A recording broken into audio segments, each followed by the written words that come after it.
Bismillahirrahmanirrahim. Assalamu alaikum. Hürmetli televizyon görüşler. Reallıqımızga nazar programımızın 9. sonini görüşünlerini qızgın qarşılaymiz. Ben Abdullah Yalqın.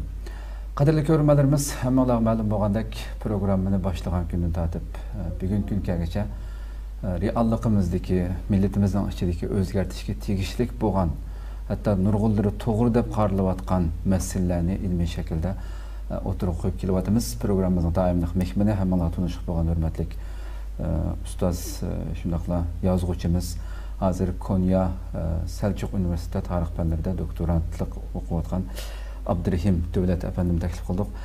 Bugun qimmatli vaqtini chiqarib Istanbulga kelganligi uchun studiyamizda mehmon qilib kutyapmiz. Ko'pdan ko'p rahmat programma qatnashib berganingiz uchun. Alloh razı olsun. Qadrli ko'ruvchilarimiz, bundan keyin albatta shu virus masalasi sababidan biz asli boshlaganda shanba kuni boshlagandik, har shanba kuni deb. Keyin Turkiyada ma'lum bilasizlar, mana shanba kuni ko'chaga chiqish cheklimiz bo'lganligi uchun biz juma kuniga oldik. Inshaalloh bugundan boshlab har 2 haftada bir shanba kuni o'xshash soatda inshaalloh huzuringizda bo'lishga tirishamiz.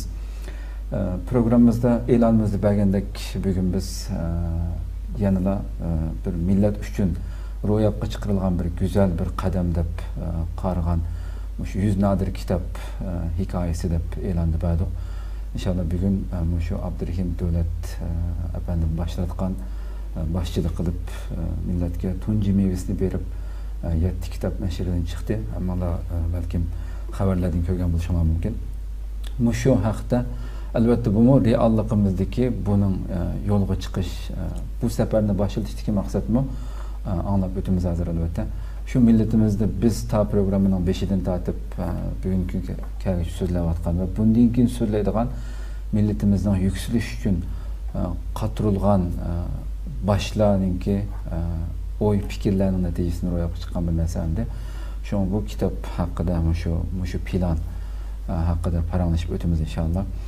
Programni boshlab ketsak unda bo'lsa, oldi bilan bu 100 kitobninki nadir kitap hikayesi nereden başlandı demişlerdim bir girsek. Oldu.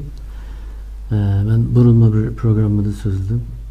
Aslında bu nadir kitap planı hemen vatanda vakitte şu vatandaki çeklik şerait içinde kandarak kitapların çıkarılı bulağı deb bir oylaşıp bakkan. Yani şu şerait içinde çıkarılı bulduğun ictimai pelleğin münasebetlik asas eserler. Mesela cemiyetşünaslık, psikolojiya, insanşünaslık, siyaset, halkara münasebet diyenge okşaş. Şu Xitay rejimi aslında Xitaylımı çıkargan ve şunun şaraitini paydalanıp durup bizmi çıkaraylagan kitaplarını tanlap neşriyatını çıkarayla plan ve ağan ve şunu oylaşkandık. Ama 2017'den keyinki tuyuksuz özgürlük sebebiden o planların hamısı soğuk düştü, o emelge aşmadı. Hoş. Şunu bile vatanın sırtı çıkandıkken izcilmenin kallamda bu hıyal battı. Bunun tiyi tektidin neme için ben bu oyunu kaldı diye vakitte benim burundan başlayıp şunda bir düşüncem var. Belki doğrudur ya ki doğru emesdir. Bizim milletimiz tiyi tehdidin çoğunlukla bir akartışka muhtaç, bir meribetçilik hareketi oluşu lazım. Çünkü biz uzakı ta ki hocalar devreden başlayıp yakınımı Xitay Kompartiyasının mustemlik kılıvagan 49. yıldan başlayıp biz tekrar nadallıkta kalgan ve kaldırılgan bir millet. Yani her kıtım meselen değil. Biz Abdülkadir Damoğlu'nun cedidçilik hareketine yakın zaman tarihimizdeki çok bir ıslahat yap parayımız. Gerçi şu ıslahat Abdülkadir Damoğlu'nun hakkında altılı başlangan. Emdi meyvelerini bir ilişki başlayan vakitlerde üzümüzün içindeki müteessif güçler ve yanılgı düşman güçle sebebiden bu büyük güçle ucukturup etilgen bir hareket. Yani bunun tesiri tekimi kenkülemlik, tekimi çoğunkur. O da buluş puristiki ilgi olmagan. Şu vakitte mesela Özbekistan'daki, Taşkent'teki neşriyatlar, Tataristan'daki neşriyatlar benim kitaplarını bizim diyarımızga ekilişki muvaffak bo'lgan bo'lsa-mu, ama yana keng ko'lamda xalqning qo'liga yetmagan, ulaşmagan. O vakitte bizim xalqimizning savodliklar nihoyat az sonda bu kitaplarning faqat shu savodi bor kishilar o'qiy oladigan 90%'in ortiq savodsiz xalqimiz bu kitaplarni o'qiy olmaydigan bir holatda. Ondan keyin kelsak Kompartiya mustemlikisi başlangandan keyin bizning o'qiy oladigan kitobimizmi yana shu siyosat bizga o'qishga ruxsat qilgan doiradagi kitoblar bilan cheklandi. Xo'sh, xo'sh. Biz marksizm ideyasi bilan yetakchilik qilingan bir davlatda shular ruxsat qilgan kitoblarni nashriyatdan chiqqan o'qiy oldik. Ammo bizga nihoyat muhim bo'lgan, ammo ularning ruxsat olmagan kitoblarni o'qish fursatimiz mahrum bo'ldi. Endi 78-yillardan keyin az to'laliq nashriyatga qo'yib etilgan bir yumshoq fursatlarda ma'lum kitoblar chiqqan bo'lsa-mu, ammo bu yana uzoq o'tmay, 10 yil davomlashmasdan bu cheklamalar qayta asliga keldi. Shuning bilan demakchi o'g'lim, biz tekrar endi bir dunyoning ilm nurlari bilan bir uchrashaylik, endi bir kitob o'qiylik degan vaqtimizda qayta bu harakatlar ma'lum bir shaklda mag'lubiyatga uchradi. Shuning bilan biz gerçekten bu dunyoda yashayotgan bo'lsak-mu, ammo dunyoning mayli turk dunyosi, mayli turk islom dunyosi yoki umumiy dunyoning ilm, ma'rifat uchurlaridan har doim kechikib xabar topdik. Shular masalan bizda hozir qadar psixologiya sohasida deylik, Freudning ma'lum bir qarashlari bazo topsa, faqat shu qarash bilan baldir uchrashgan bir odam shuni tunishtirganligi uchun bozor topadi ve biz buni bütün psixologiya mushu o'xshaydi deb o'ylab qolamiz. Amaliyotda u toki 20-asrning boshida o'tirib chiqqan psixologiya ilmiga nihoyat zo'r ta'sir ko'rsatgan. Ammo keyingi psixologiyada o'tirib chiqqan nurg'un aqimlar allburun uning o'rnini ma'lum darajada ep bo'lgan bir vaziyat allburun bor. Ammo biz boshqasi bilan uchrashmaganligimiz uchun bizga nisbatan bizni qutqazuvchi eng muhim ideya mushu deb qarab qolamiz. Bu endi bu psixologiya jamiyatshunos sohasida emas, diniy sohadami masalan. İslam dünyasida maydonga kelgan ma'lum bir aqimning bir qancha asri bizning vatanga kirsa, biz darhol bütün haqiqat mushuka deb o'ylab qoldik. Shuning bilan tekrar uşaq aqimlarning keyini kirish yuz berdi. Buning bilan nurg'un ziyon tortib oldik. Buning tigi takdir yotgan narsa, biz asli hamma sohada ma'rifatsiz qolganligimiz uchun bizga nisbatan sal yeni bilingan, ozliq qoyil qilarlik bilingan har qanday bir ideya, her qanday bir eser bizga nihoyat jalbkor keldi. Chunki biz buni selishtirib o'qiy oladigan asli dasmoyidan mahrum. Bunda bo'lg'achqa bayam deganimdek, masalan birisi Hizbut Tahrirning bir eserini ekeldi deyli. U bizga nisbatan bir qaltis kitob hisoblanishi mumkin. Ammo umumiy islom dunyosida u maydonga kelgan, uning nurg'un tanqidlar o'tirib qo'yilgan. Allburun ozgina bir tasqashdan o'tgan. Ammo u bizda tasqashdan o'tmagan. Chunki bizda tasqiyolg'ichilik imkoniyati yo'q.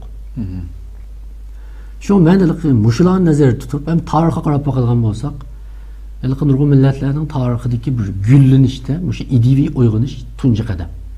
Mayli Yevropadagi adabiyot san'atning qayta gullanishi deb atalgan Renessans davri bo'lsin Italiyadagi.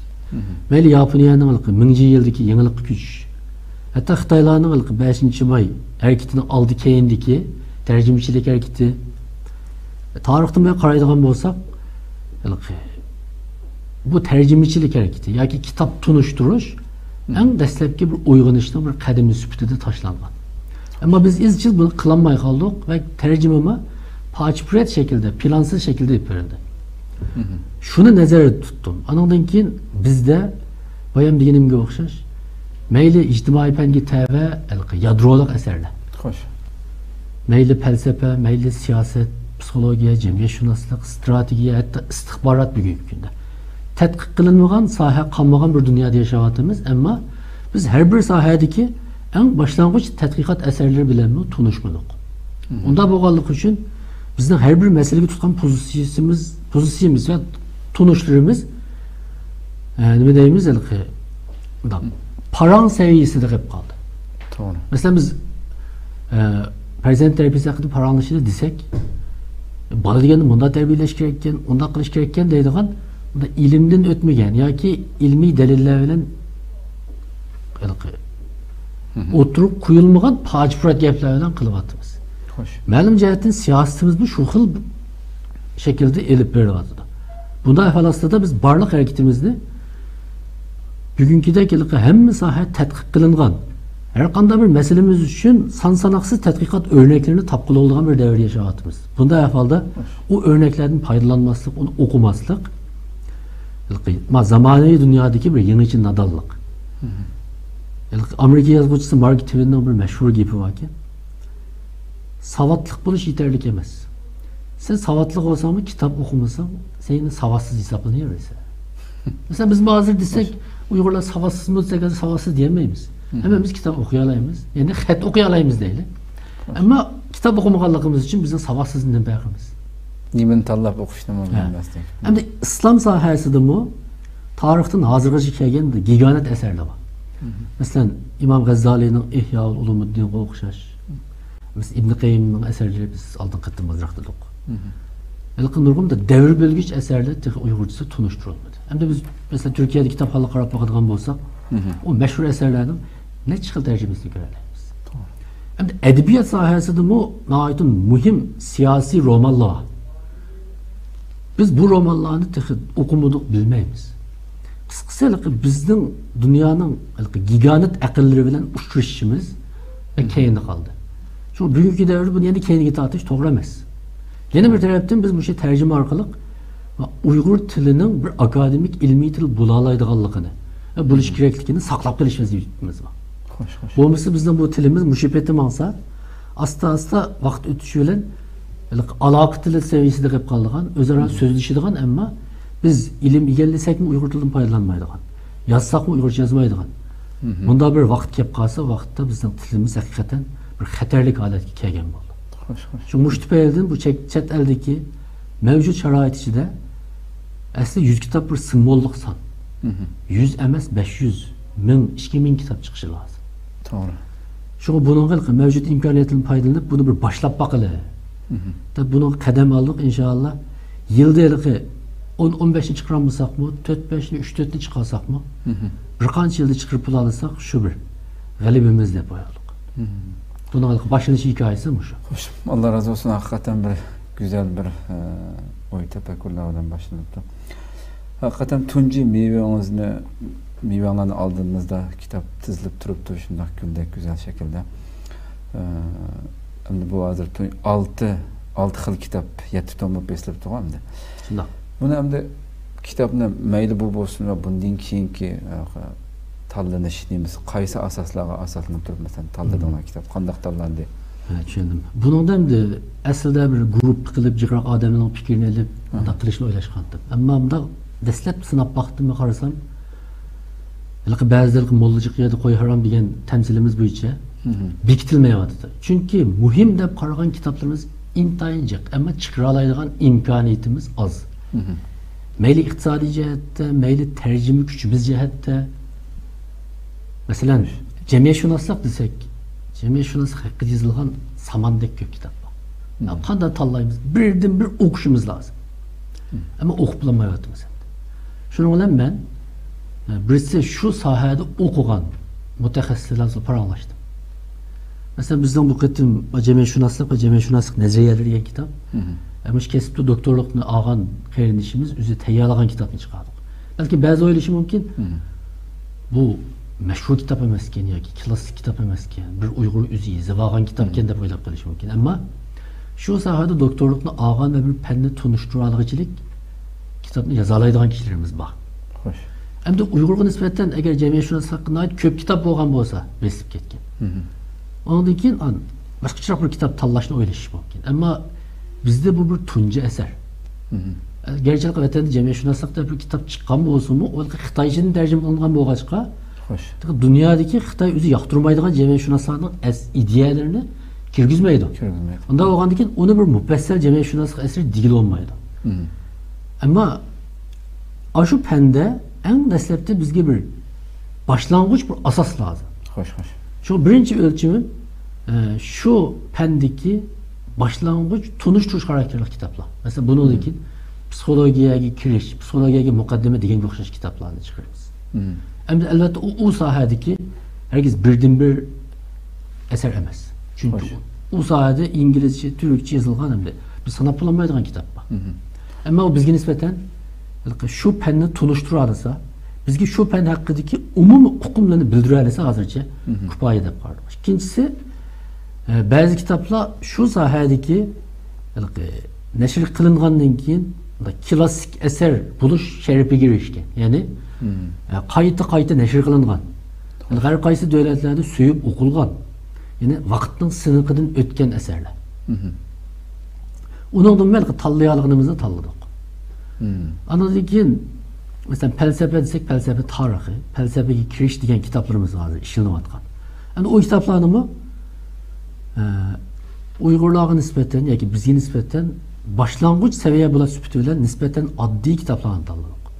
Biroqla qiyin akademik kitaplarını tanlab olsak, oqurmanga ig'ir kelishi, o'qimay tashlab qo'yishi mumkin. Shuning bilan seviyeni bir o'ttirhal seviyede tutup durup tanlab baqili.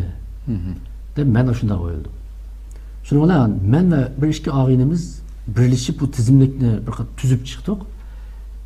Hozirchalikqa bir qadar muqim bekitgan 50 necha kitobimiz bor tizimlikda. Ammo hali biz davomli izlanish bosqichida bo'lg'achqa, agar ma'lum bir sohada texmi yaxshi bir kitap chiqsa, biz aslidagi tizimlikni o'zgartirishimiz mumkin. Xo'sh. Mesela yaqinda biz istixborot haqida 2 kitap tayyorlayapmiz. İstixborot nazariyalari va istixborot tashkilotlari deb. Mesela bu şu kitaplarımı bizden alıqı siyasi hizmetlerimizge bir nezriye cihetası yetekçilik qilishi mumkin. Hem de bir millette yani özümüzün bir mevcudiyeti için kurash qilayotgan bir millette mümkün kadar barliq faaliyetimizni ilmiy asosga ega qilish majburiyatimiz bor. To'g'ri. Bu alıqı bek aqalliy talab bugungi kunda. Unda bo'lgandan keyin shu kurashlarimizga yordam beradigan eserlarni tanlashma bir o'lchimiz. Shunlashqa istixborot tashkilotlari mesela onundan keyin strategiya haqida kitap tanlayapmiz. Yani siyasi faaliyette strategiya qanday belgilanadi? Siyasi meselelerni qanday analiz qilamiz? Mesela mantiq, logika. Onundan keyin ma'arifga munosabatli kitaplar. Mesela ota-onalar hatta oila foydalanib oladigan oila tarbiyasi dasturi deganga o'xshash eserlar planimizda. İnşallah. Yani tanlash doiramiz diniy sohadagi eserlardan boshlab bizga foydalab qolgan jamiyat ilmning butkul tabiiy fandan boshqa tabiiy fan eserlarini tarjima qilishni o'ylashmadik. Va ijtimoiy fan eserlaridan hamma sohani qoplagan bir tizimlikda bu ishni qilyapmiz. Mush yanozikadir chiqqan kitaplar bundan burun hiç beslab baxman kitap bor. Shunaqa. Vatanda mi chiqmagan? Vatanda beslab baxmagan. Mümkün bo'lsadir qisqa shaklda ko'rilmalarimiz mi ko'rsa kitobning jamolining bir go'zalligini tunishtirib o'tib ketsangiz bunda oldingizga kameraga qaratgan shaklda. Tushundim. Masalan biz Mannaul Qattanning Qur'on ilmlari degan kitobini chiqardik. Xo'sh. Endi buni tanlashimning sababi biz Qur'on hadisni o'qigan bo'lsakmi yoki o'qib asli tushensakmi, ammo Kur'an'ı qanday tushunish va tafsir qilish, hadisni qanday tushunish va tadbiqlash degan masalalar asli bir ilmning yetakchiligida ma'atdi. Masalan, usul tafsir deganlar, ya'ni tafsirshunoslik yoki tafsir ilmi shu yani Qur'on ilmlari deganimizlar amaliyotda tafsir ilmi. Bundan bir o'qirman buni o'qigandan keyin hech bo'lmasa bunday bir natijaga bo'ldi. Biz buni burun xalqqa Alloh Qur'oni Karimda bir oyatda bunda debdi ekan desak, hamda Qur'onga iymon keltirgan bir odam buni sallamna deb qoyil bo'ldi. Xo'sh. Ammo u oyatni loyiq bo'lmagan o'ringa tadbiqlagan bo'lsa, u oyatni asli talabi bo'yicha emas, o'zining g'arizi bo'yicha tafsir qilib tushuntirgan bo'lsa. Vaqtda bizning sodda xalqimiz o oyat deyilganligi uchun albatta uning e'tiroz fikrida bo'lolmaydi. Unda jur'at qilolmaydi. Chunki u oyatgan deydi. Ammo uni deguchi o ayet orqali uni xato tafsir qilgan bo'lishi, xato tadbiq qilgan bo'lishi mumkin. Chunki bir Qur'onda umumiy islom sistemasida ma'lum bir masala haqidagi hukm bir oyat, bir hadis bilan emas, yoki shu temaga bag'ishlangan yoki shu temaga aloqador nurg'un oyat, hadislarni bir qator bog'lagandan keyin ondan yakun chiqariladi. Bu kitobda shu ilmni so'zlaydi. Hech bo'lmasa bir o'qirman buni ko'rsa, birisi unga "Voy Qur'onni bunda debdi ekan" desimi, shunda debdi ekan, ammo hech bo'lmasa bu uni to'g'ri bir shaklda dedimi deganni bilib olsam, o'shuni o'zimni cho'ng bir ish. Masalan, biz vatanda o'xshamagan iqimlar, nurg'un g'arazli kishilar shu oyat, hadislardan foydalanib turib bizning xalqimizni qo'ldirlatdi. Masalan deylik, vatandagi atalmış vatanparvar nurg'un mollalar Qur'oni Karimdagi sizlar ish ustunlardagilarga rioya qilinglar degan Ergişinlar, şular itaat qilinglar degan deb shu Xitoyning amaldorlarini yoki Xitoy qo'ygan amaldorlarga ergishish itoat qilishni shu oyat bilan xalqqa tushundi. Sharhladi. Bizning xalqimizmi endi amirlarimizga itoat qilish vojib ekan deb necha yil yashadi. Xo'sh. Andan keyin hijratga munosabatli, jihodga munosabatli nurg'un oyatlar shu xil shaklda tushuntirildi. Hatto yaxshi niyatli kishilar tarafidan. Ammo bizning anglag'uvchilarimizda oyat hadisni qanday tushunish va tatbiqlash haqidagi boshlang'ich saviya bo'lmaganligi uchun ular anglagan, quliqiga xo'sh chaqqan yoki to'g'ridek bilingan hamma gapning keyindan bir mezgil minib boqdi. Yani bu bizga nati jiq ziyonlanib keldi. Çünkü biz endi bu eserli kitaplar orqali masalan hech bo'lmasa Qur'on, hadis o'qigan vaqtda biz keyinchi biz hadisshunoslikni chiqarmoqchi. Bir o'qirman asli Qur'on hadisga bundaroq muomala qilish lozim ekan. Çünkü bu xil masala taki Payg'ambar alayhissalom vafot bo'lgandan keyin sahobalar, tabiinlar davridan boshlab oyatni qanday tushunish va tatbiqlash haqida masala ko'rishga boshlagan. Mesela Ali Rıza'nın falan Muaviye arasındaki bir vakada bir meşhur vaka var. Ali Rıza'nın Musa ibn Eş'eri'nin arasındaki ihtilafqa qazi buluşqa teklif qilib qilgan vaqtda şu vaqtdagi xavariclar sen Allah'ın hükmini yani Allah'ın hükmünü qo'yib turib boshqalarning hükmiga ergashganlar kafir, fasık, zalim degan oyatni ekib turib Musa ibn Eş'eri'nin Ebu Musa Eş'eri'nin av hükmüge qail olmagan. Yani ular özünün hata meydanına ayet delil keltirgen. Şunun bilan Ali Rıza'nın ayeti meşhur bir gibi var. Ben bu gibin pek huzurlangan bir gibi. Yani kelimetu hakkun yuradu biha batıl. Yani gap to'g'ri. Ama bu gaptin qilingan maqsad hata. Yani irade hata, niyet hata degan. Bu bugünkü kundimi kuchga ega. Bugünkü kundimi haqqni so'zlaydigan ammo boshqa nishonga yetaklaydigan va yetaklanadigan ish bor. Onun için anlag'uvchida hech bo'lmasa shunchalik bir tafakkur saviyasi yetishsa, hech bo'lmasa qo'yga o'xshash ketib qolmaydi. To'g'ri. Hech bo'lmasa bu serki bizni qayerga olib bordi deganni o'ylashadi. Endi mana jamiyatshunoslik nazariyalari bizda Mutallib Iqbal degan doktor do'stimiz yozgan.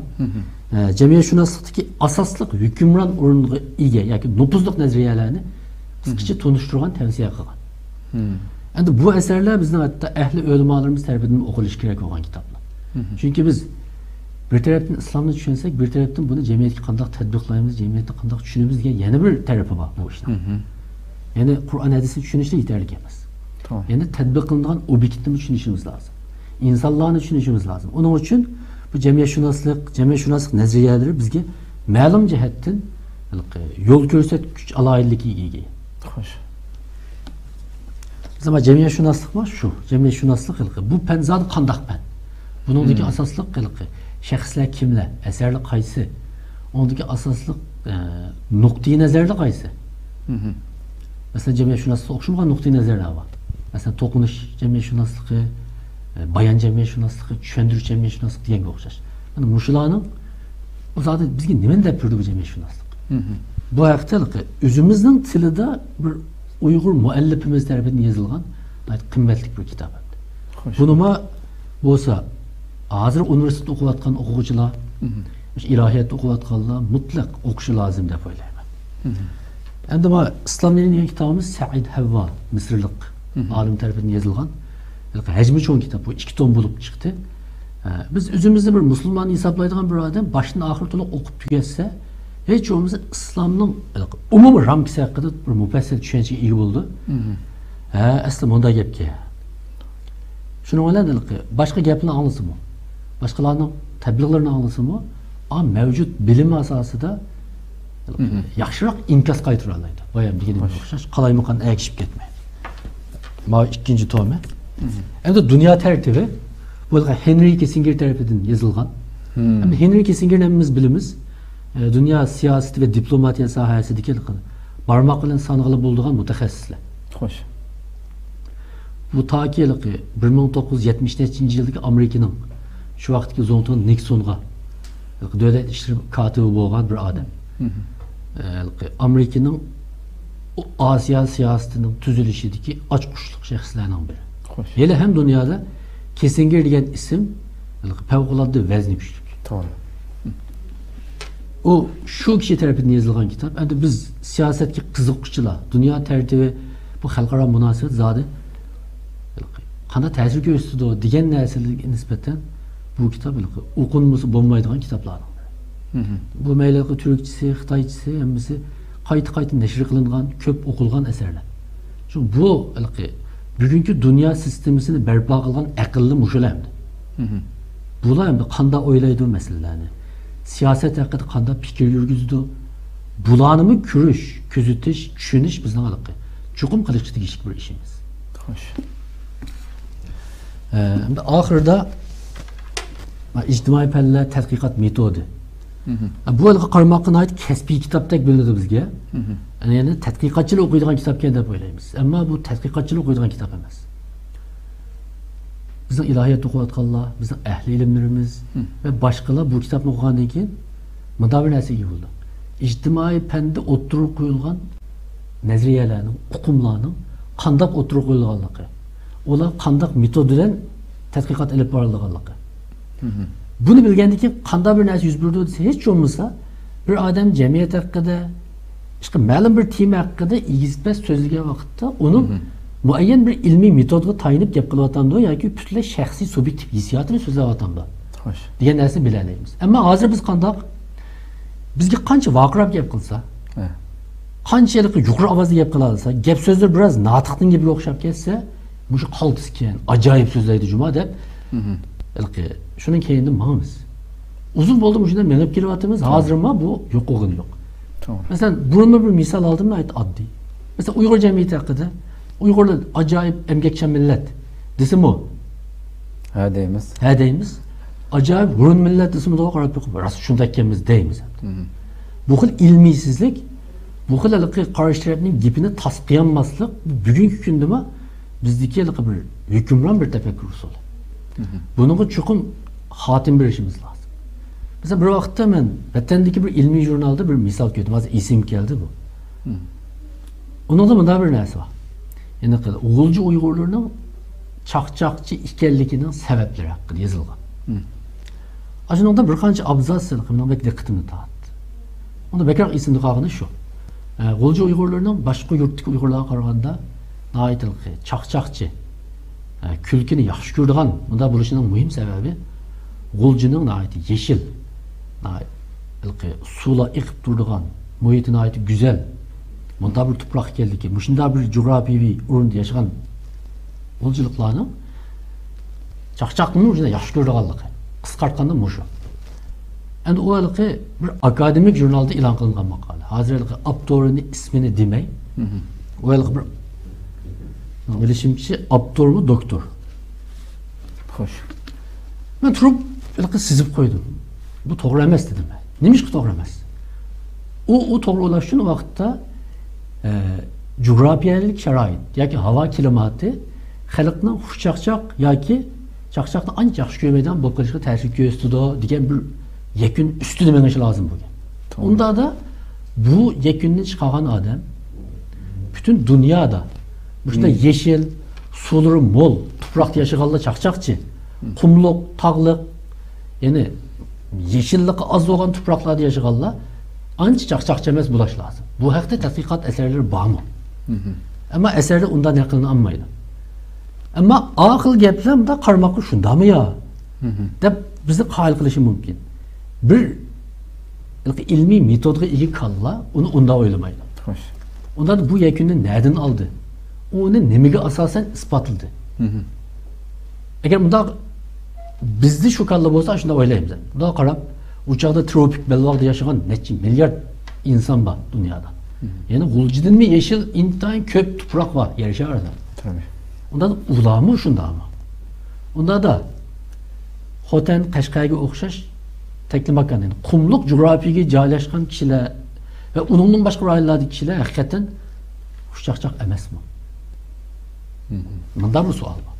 Şulağımı cevap bergandan keyin yakun chiqarishi lazım.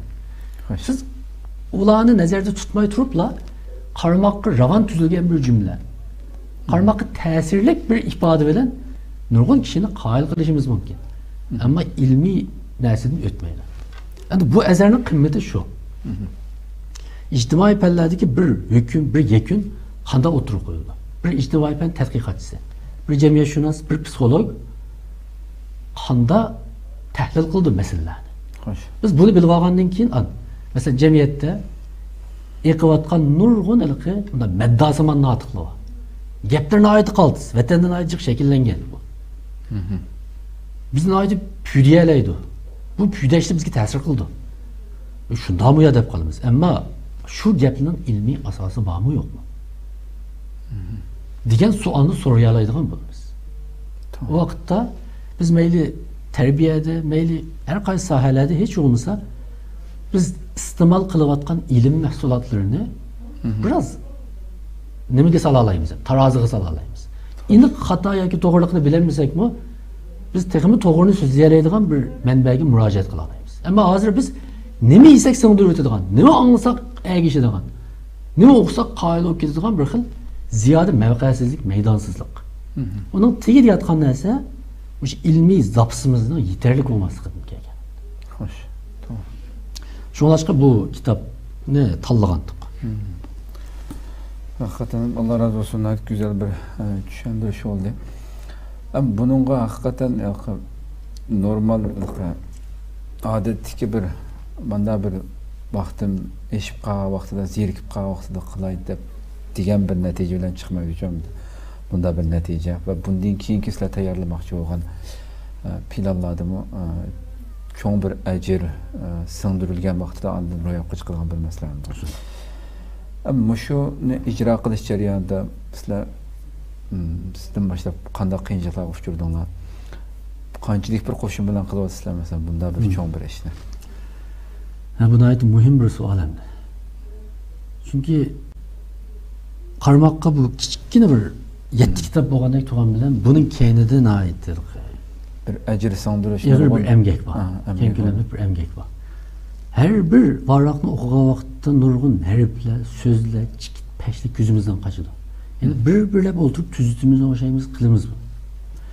Buni üstel ustida o'tirib, bu xil ilmiy emgakni bevosita qilib boqmagan kishilar jafosini anda bak his qilib ketmaydi. To'g'ri.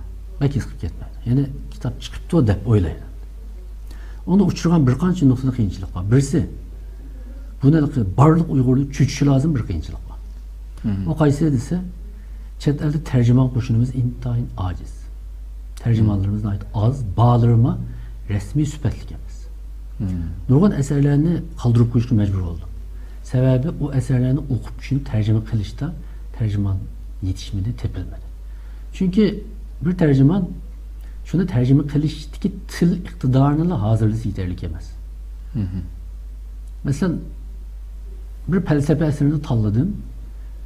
Ben sınak tercümelerini kıldırıp bakkandan keyin to'xtatib qo'ydim. Çünkü tercüme kılgıçılar til seviyesine ait yaxshi olsun, hatta ana til yaxshi olsun ama o eserini okup hazm qilish kuchi yeterli bo'lmaganligi uchun bunda chala hazm qilingan, chala tushunilgan eserini tercüme qilsa bo'lmaydi. Uni voyaga yetkazib Uyg'urni tushuna oladigan, avtorning maqsadidan chetnab ketmagan tercüme qilish mumkin bo'lmay qoldi. Xuddaliki biz haqiqiy singdirsak tushunishlik yetkaza olamiz.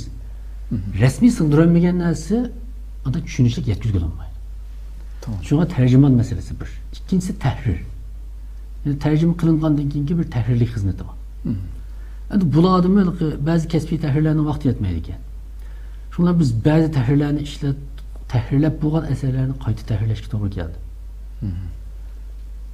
Shuningdek bilan bir xil muddat partizancha elib minishga majburmiz. Chunki maxsus bir ishxonada o'tirib atgandan kechgacha qiladigan bir xizmat emas. Xo'sh. Dunyoning har qaysi joylaridan shu to'rda aloqalashib, ish bitdimi, bitmadimi, vaqtida qilamiz, qabulashga jur'at qila olmaymiz endi. Chunki u qilmay tashlab qo'ysa, unda yaxshi qila oladigan yo'q. Tahrirlar vaqtida bitirib bermaydi. Lekin asli bir qalam haqqi berish bilan qilyapmiz buni.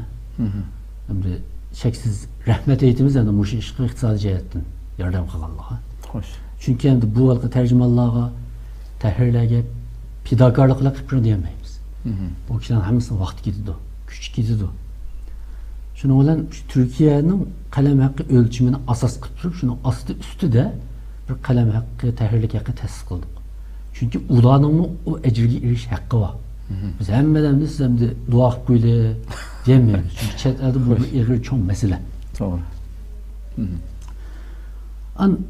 Üçüncü duş kelgan ig'ir masalamiz shu muqim ishxonada muntazam ishlanmaganligimiz uchun vaqtiga unimiga kafolat qilamiz. Putgan asarlarni tayyorlab, putmaganlari turib qoldi. Masalan, 1 yil, 1,5 yil burun tayyorlagan ba'zi asarlarimiz var. Hazırgıç turudi.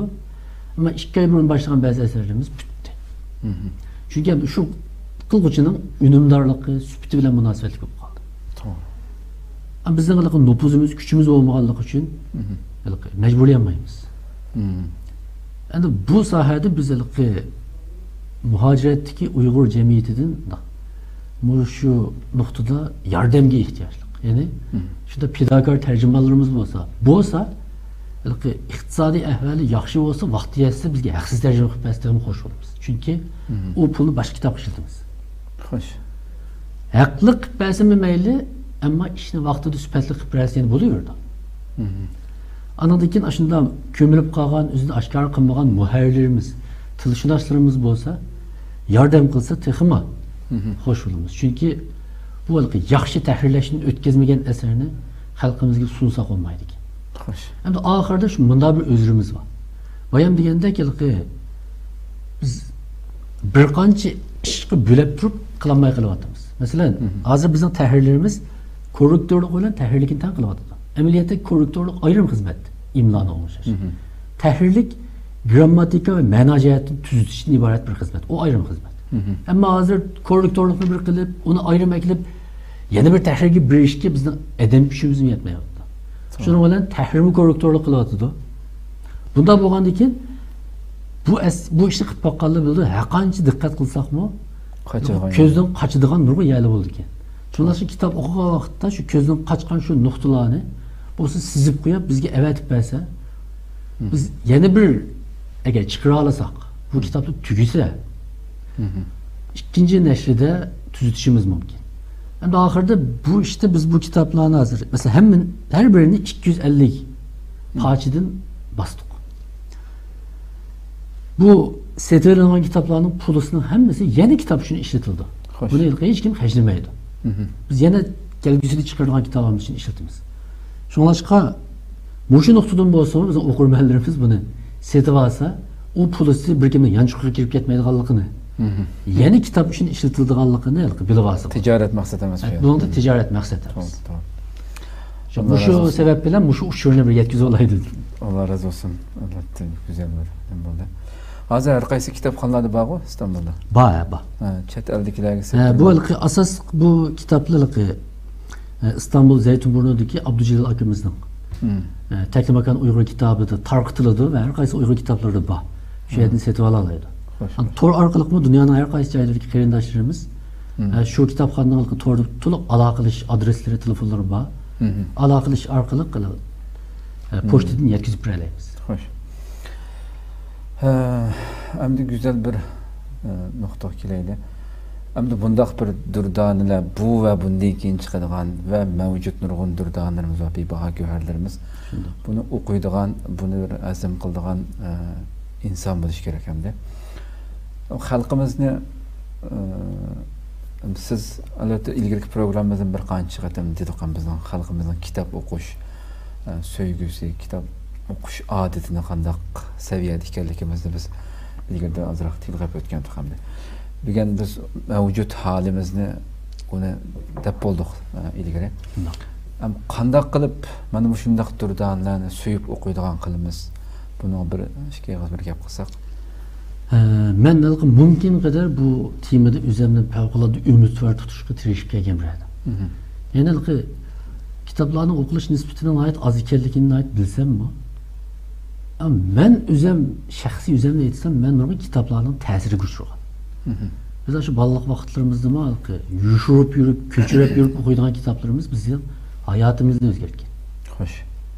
Xuddi shunga o'xshash hozir bir hadis ism keldi payg'ambarimiz. Sizlar anglagan har bir hadisni yetkazinglar.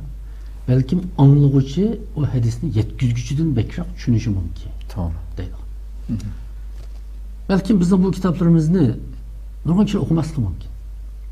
Ammo o'qigan kishilarning ichidagi ma'lum kishilarning minisini echib etsa, xo'sh, shu kishilarni ilm yo'liga minishiga sabab bo'la olsa, Kelgüsüde şu kişiler şu kitapla belgen ilhamla arkalık milletke hizmet kılalaydığı adamlığa aylansın yeni kupaya. Ben üzerinden şahsi geçirmiş idim mi? Belki biz şu kitaplarını küçük okuğa vaktimizde o kitaplarını yazgan kişiler onda bir nesini kütmegen oylap mı bakmagan buluşu.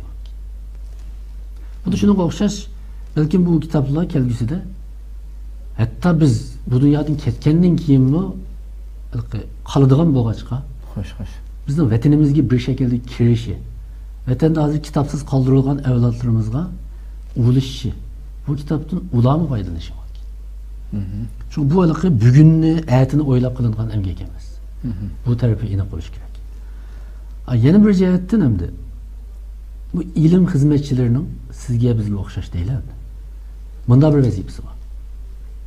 Mevcut bazanın talebige layık mahsulat işlep çıkarıştan başka mevcut bazanın talebini yukarırak mahsulat işlep çıkarış arkalık bir ihtiyaç yaratış vazifemiz var. Bunda değil bu bazadakiler bu süpersiz nesini bek alıttı de biz etigenden keşke şu süpersiz mahsulat işlep çıkarılan bir ticaret çok kalsak mesuliyetsizlik almalıyız. Biz hiç olmazsa süperlikrak mahsulatlı arkalık kişilerge esli süperlik neslilerine bağlılığını bildirsek.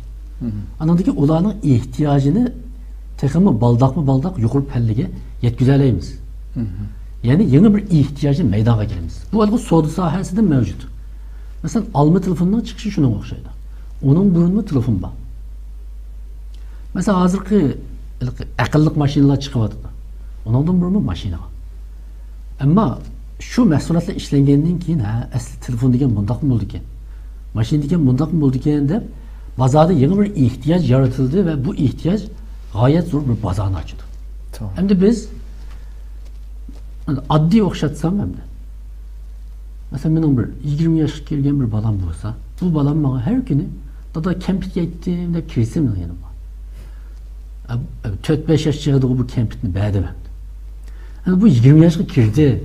Balam hem de sen kempitye verme mandarak nesin bağ deyip onun istimal kılıdığın uzunluğunu tanışış mecburiyetim var benim. Dadı bulaş, ana bulaş süpütümüz öyle.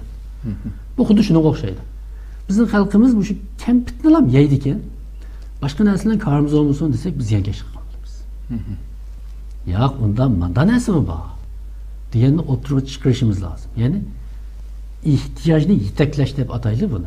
Bunda bir mecburiyetimiz var. Şunlaşka okumaslık az okuşu diyenler ama ilim hizmetçilerini meyüslendirmeslik, ümitsizlendirmeslik gerek. Eğer biz bazanın talebini oylap kalsak o vaktimiz etigenin keşke çöçek mesele çıkarışımız lazım. Ama biz dünyanın çöçek meselelerini küzdürgen bu iktidai tefekkürden alkıp ötep biz kallımızda bir ilim bilen, nezriye bilen, ramke bilen kurallandırışımız lazım. Bunun için bu emgeklerini ben oylayayım. Çokum kliniş kıtıkişlik emgekler. Bu olsa bu koşunğa tekimi köp kişiler katlatsa biz kelgüsüde bu 100 eserini emez 500 eserini 1000 eserini çıkara alırsak biz halkımız için ait katlı hizmet kıtlayan bulunuz. Ahırda bir nesini koşak koyayım. Ben her daim uygunuşun tigi okuştağı dedim. Burnu bir dedik bunu. Ben bunda bir obrazlık bir nesini okuştayım bunu. Biz hazır Türkiye'de yaşavatımız, Türkiye'de misal kalsak her 4 yıl, 5 yılda bir ötküzülgen halkarada oturup başlangıç mektep okuyucularının bir musabakası var. Bunu Türkçe kıskartıp PISA dep ataydı. Kızıkçılar Google'ga PISA dep girgisi çıkıdı. Kanan eski. Bunun da okuyucularının birkaç iktidarını sınaydı. Birisi matematika. Anladıkin logika. Yani mentiki tefekkür iktidarı. O şunun içinde bir nersi var. Okup düşünüş iktidarı.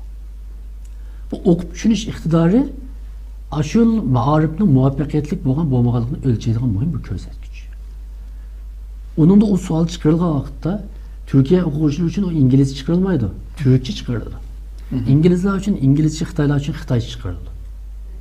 Yani bir kadar mürekkep tekstlerini şu ballarının okup düşünüş iktidarını ölçeydi. Anladın ki her yılı bu 2018 yıl ahir kıtım ötküzüldü. Muşunun da Türkiye'nin derecedeki oranına ait tüven. Otturdun tüven. Onun birleşimci 68 yakın devlet katlaşıdı. Türkiye'nin uzun mağribçiliği ve mütehassisliği bu vaktine ait kakışap nurga leksiyalarını sözledi. Onu anladım. Bizim ballarımızdan ne için bu kadar tüve? Hem de bunda oylagan. Türkiye'ye okşaş işte sanaksız neşriyatları var. Milyonlagan kitapları var. Mektepte dersliklerinde işte bizge qaraganda değil, bu Uygurlar qaraganda. Asman bilen yerler. Asman bilen zimin farqlangan bir devlette qaqşavatıda bizning balalarımız Türkçe yazılgan eserlerini okup düşünemeyatıdı o da. Doğru. Qaqşavatıda. Uygurlar şöyle sorgan. Bizce. Yani ben bir misal alayım. Özümden balasının ahvalı desem mi bolu desem. Yoki Türkiye'deki sansanaksız ata-analar, Uygur ata-analar uçrayotgan bir iş.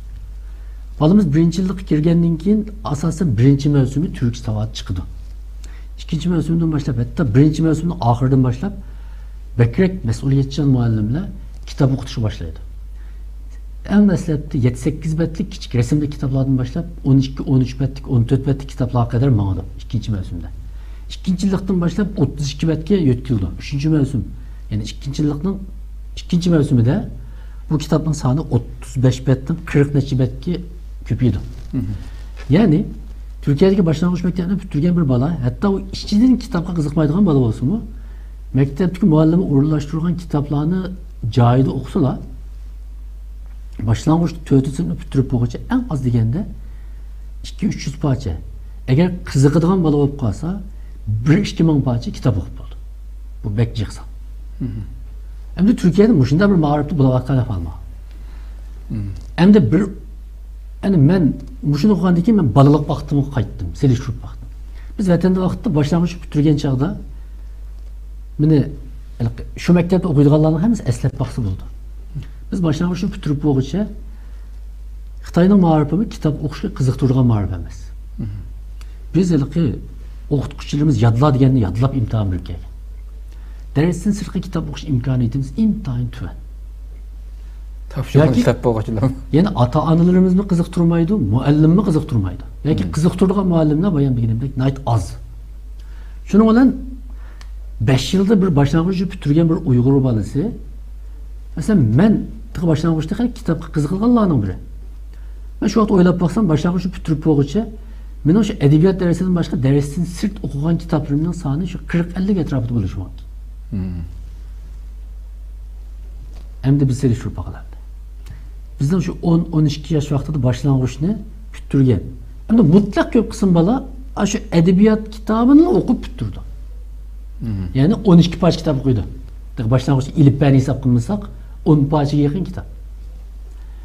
Hem de Uygur'un 12 yaşlık bir balasıydı. 10 parça kitap okuyan bir balası bakmaydı. Hem de bayağı Türkiye'nin, hatta Germaniya, Japonya, Amerikalarını tasavvur kılın. Hatta Xitay'ını tasavvur kılın. Bizim rakibimiz, düşmanımız. Ondan kitap okuyan mini bilen, yani ki 1000 tane 2000 parça kitap okuyan mini. Çoğun olgandaki bu dünyada rekabetleşti.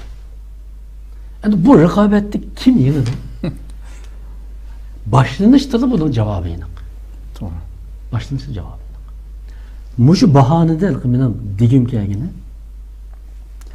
Chet eldeki barlık ata-analarga qanda qilsak qilib, bu haqda qanchalik izlensek izlenip ballarimizni kitapni suyadigan bir avlod qilib yetiştire olsak, biz bek cho'ng g'alaba qilgan bo'lamiz. Kitap o'qigan kishilar kunlarning birida haqiqatni bir şekilde tapıdı. Doğru. Yoki tapmısımı favqulodda rezil, nachar odam bo'lib ketmaydi.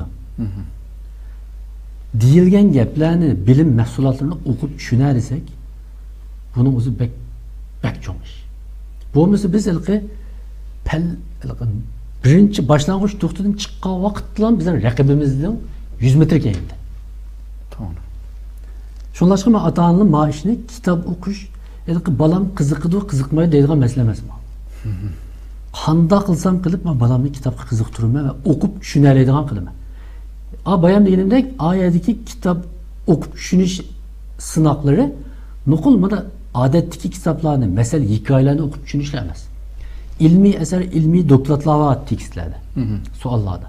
Mesela hazır, Türkiye'de ata balları 8. sınıfta okuvatkanlar, 7. sınıfta okuvatkanlar. Uygu kayıtıp verip la ballarının fen bilimleri, din ve kültür degan kitaplarını okup baksın.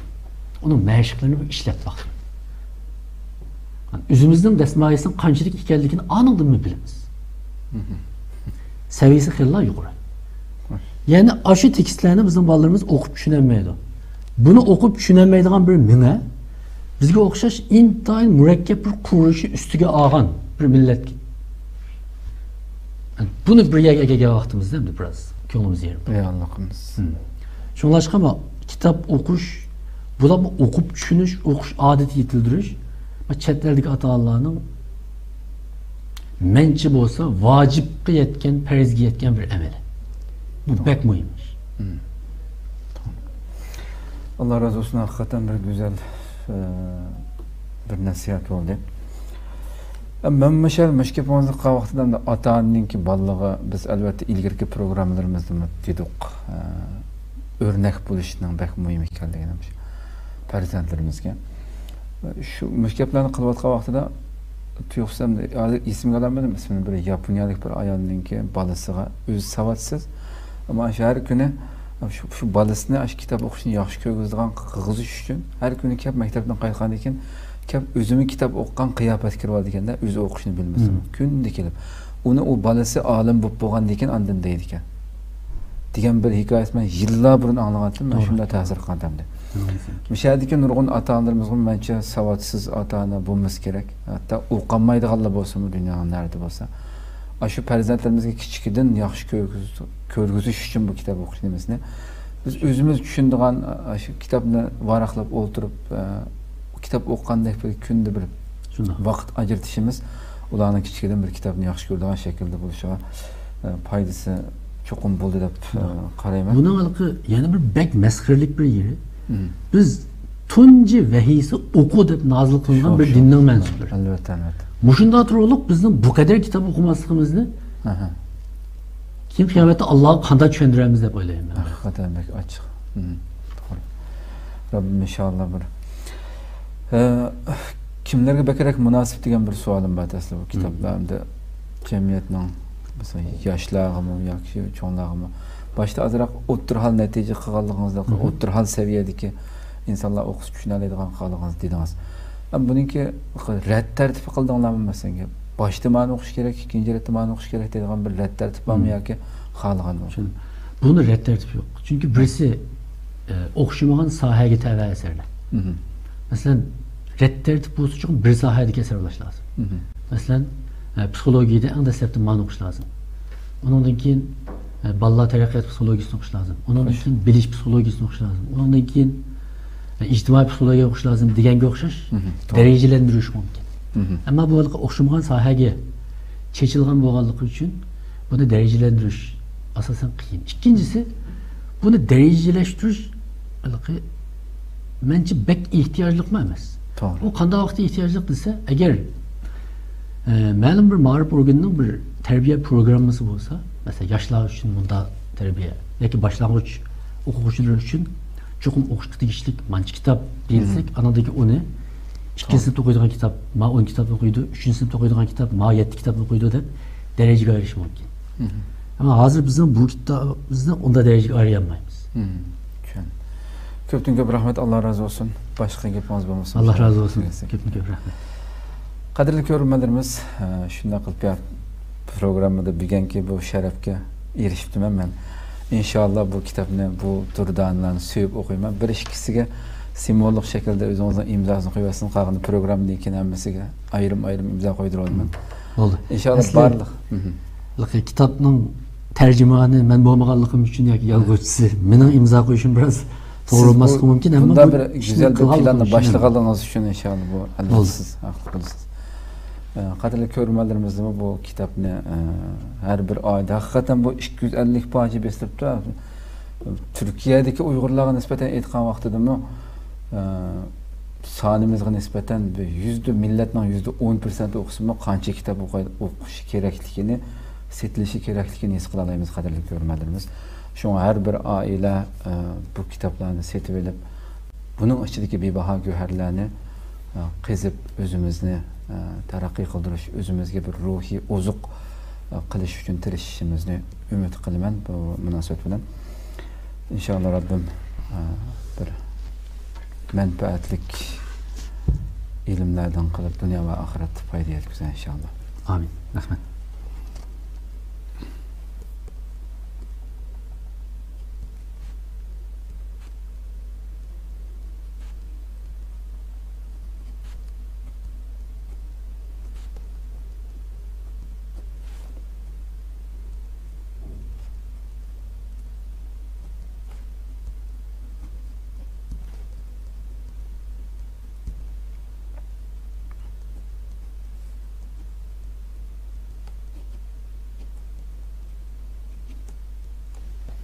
Böyle tavşıralay.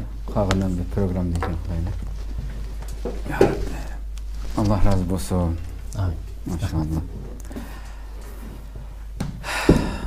Kadirli görünmelerimiz şuna kılıp büyük 9. sanımız bir şeyde ahırlaştı. İnşallah Rabbim ömür verse aldığımızdaki yani 2 haftadan keyin şembe günü bunundayken okşaş saatte huzurlarda bulunuz. Dua edin Allah'da. Dua qilib qo'yishni unutmaysizlar. Assalomu alaykum va rahmatullohi taala va barakatuh.